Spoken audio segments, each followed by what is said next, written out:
It's a very quiet place, very beautiful place. One of the things they told me when I was growing up is always return to the place where you were born and take the dirt and put it on you and into your hair, and maybe eat some of it as well. So for many years I was able to do that as I was growing up. And there's is what they used to say to me, which means go back to the place where you were born. Express your gratitude to the holy people that you had the opportunity to be put on the surface of Mother Earth and to make your life from this point, that this is where your tracks begin, onto the surface of Mother Earth.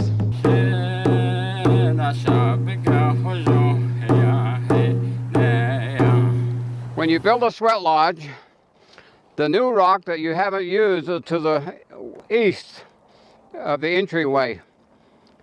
And then you build your fire to heat the rock between that and the sweat lodge.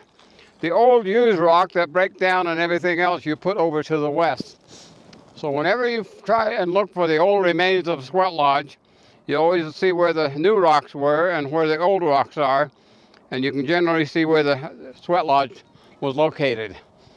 So here I'm looking for where I was born, and since I'm not mobile enough anymore, I'm looking for an area that has some sort of a circular area that is probably about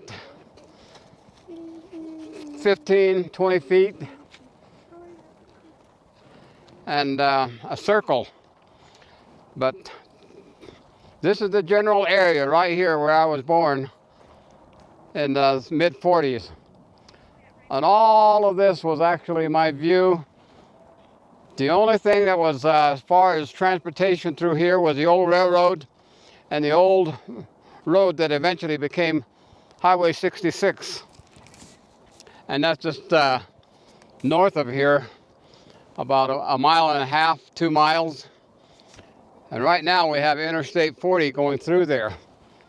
And the old movie that Henry Fonda made, that was called the Grapes of Wrath. They filmed some of that through this area here. And some of my old relatives are in it while they're herding their sheep across the road. And then all of this area, all the way back for about 8 to 10 miles, is the canyon that all my relatives lived in. My Aunt Marie Jo, my great aunt actually, she lived over the hill. My great aunt Julia Clay lived over there. My grandma Upshaw lived up over the hill here, and then I had some other great uncles and that lived in the area as well. And so all my relatives lived in this area. But my great grandmother was originally from Chinle area, and after they returned from captivity after 1868, she married out here in this area. And the Zuni Villages are actually at the end of this canyon and about another 12 miles. And that's where the Zuni Villages are. So it's not very far at all, straight over. But if you go by highway now, they're at least 60 miles away, maybe more. But straight over, they're not very far. And the Zuni Pueblos are our closest neighbor. And in all of this area, pretty much a lot of remains of Pueblo dwellings and that, of people that actually became Diné some 2,000 years ago, or some of them lived here even before that time period. But there's a lot of evidence of people in that lived in very large groups. Some of these remains of their village cover quite an area. We used to have a lot of pot hunters come up here and try to dig into the ground and find pottery and other artifacts. But eventually, my grandparents and that kept them out and made sure that they didn't come into this area to do any pot hunting. But that's the kind of experiences we had. Down below here off of this hill in the flat area, we had cornfields, and the sheep corral was just right over this direction here. And then of course we had our water, our natural spring. There's one over the hill here about maybe a mile or less. And then the other spring is over that way about 2 miles. And then the other water source was down here to the north of us, about a half a mile out in the open. And so there are springs all over the place, and there's a lot of natural springs and that up into this canyon area as well.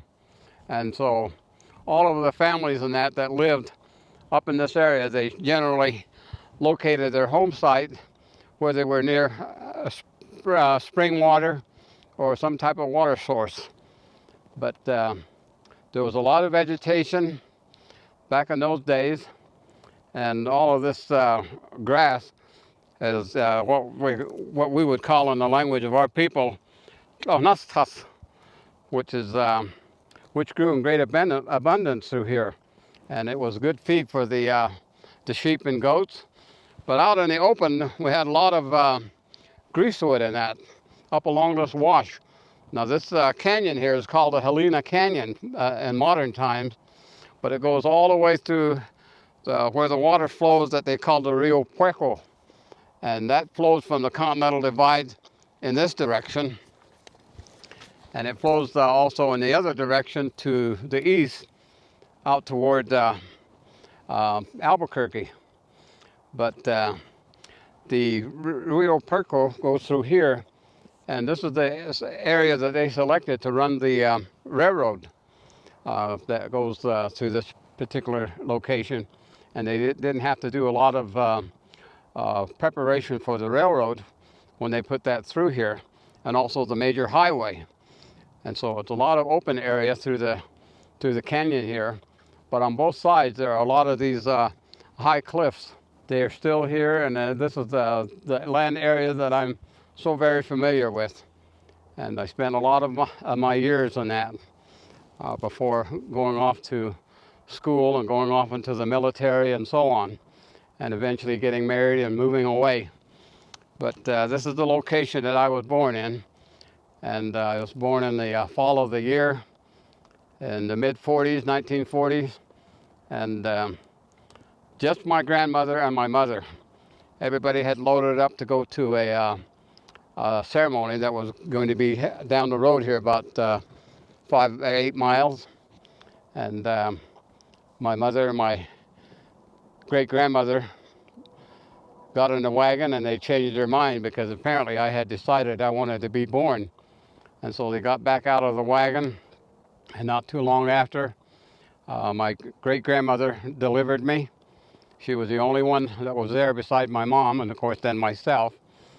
And they were here in the evening time, and it was getting cold, and they didn't have enough wood to keep the fire going, and also they didn't have the water buckets filled. And along came a man on a horse that claimed to be on his way to the ceremony. His name was Wallace Bee. I've never been able to find Wallace Bee, but one of the things he did is he helped my mother and my grandmother. He chopped wood for them and brought it into the hogan, and then he went and carried buckets down here to the spring that's about a mile away, and filled up their water containers, and then they fed him what they could as far as the food that was available. But one of the things he asked is, he says, "What's the baby's name?" And they said they hadn't given him a Christian name. And so apparently he says, "My name is Wallace. I've had good things happen for me in my life because of my name." And so he took a piece of charcoal and took an old piece of maybe a paper sack or something, and he wrote in charcoal the name Wallace. And he says, "This is how it is spelled." And so he gave that piece of paper to my great-grandmother and my mother. And then so when they had the opportunity to register with the census taker some months later, they had given me that name, that Christian name. And the Christian name is much different than the ceremonial name, by the way. And so most people, of course, know me today as Wally Brown. But this is where I was born and raised, and until I went off to the military at about the age of 21. So it's a very quiet place, very beautiful place. And one of the things they told me when I was growing up is always return to the place where you were born and pick the dirt and put it on you and into your hair, and maybe eat some of it as well. So for many years I was able to do that as I was growing up. And there's Chinagates Bete Mus is what they used to say to me, which means go back to the place where you were born and roll around in the dirt and eat some of it. That's to express your gratitude to the holy people that you had the opportunity to be put on the surface of Mother Earth and to make your life from this point, that this is where your tracks begin, onto the surface of Mother Earth. And those are the things that we were told.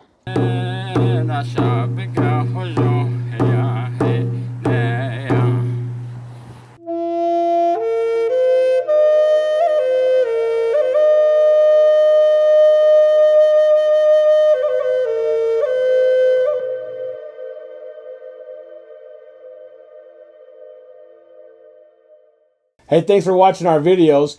If you like what you see, don't forget to subscribe and hit that notification bell so you never miss one of our uploads.